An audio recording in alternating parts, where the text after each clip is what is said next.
saatlarında dərsə gedən şagirdlər günün çox hissəsini məktəbdə keçirirlər. Bəziləri səhər yeməyi yeyib çıxır, bəziləri isə Daha çox ümumiyyətlə evdən yemək gətirmək üstünlük verirsən, yoxsa bufetdə alırsan?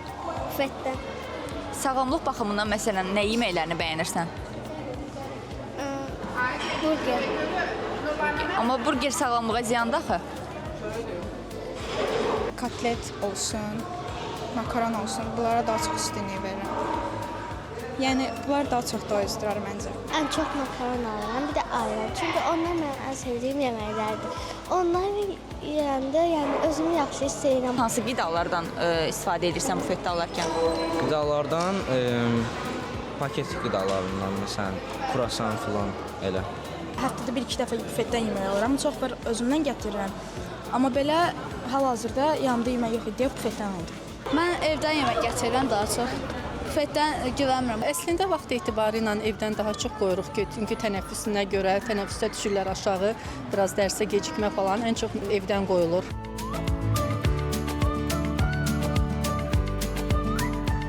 Salam, hazırda hansı qidalar var satışda? Hazırda makaron, düyü, bulgur, bir də isti sütümüz var. Zəhmət olmasa elə isti yeməkdən bir kasa verərdiniz.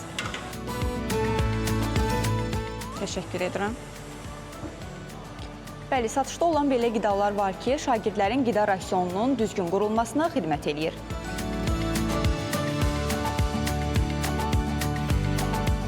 Əgər 5 dəqiqəlik tənəffüsdürsə, onlar şirniyyatlara üstünlük verirlər.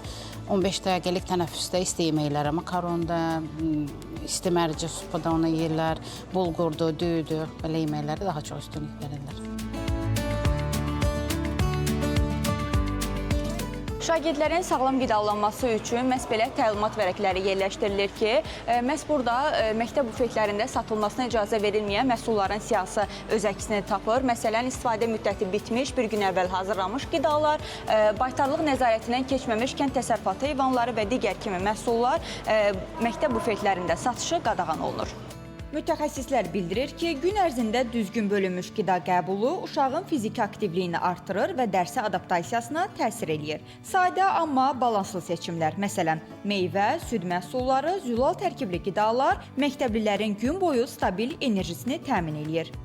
Məktəbli uşaqların qidalanmasında son illər təəssüflə qeyd edəcəyimiz bir məqam uşaqların aşağı qida dəyəri olan, amma kalorisi yüksək, vitaminlərdən, mikroelementlərdən kasıb, asan sorulan karbohidratlarla çox bəslənməsidir. Xüsusilə də paketlənmiş, ultra emal olmuş ət və ət məhsullarının, asidli içəcəklərin, şəkərli qidaların çox qəbulu uşaqlarımız arasında akademik uğurların da aşağı düşməsindən nəticələnir.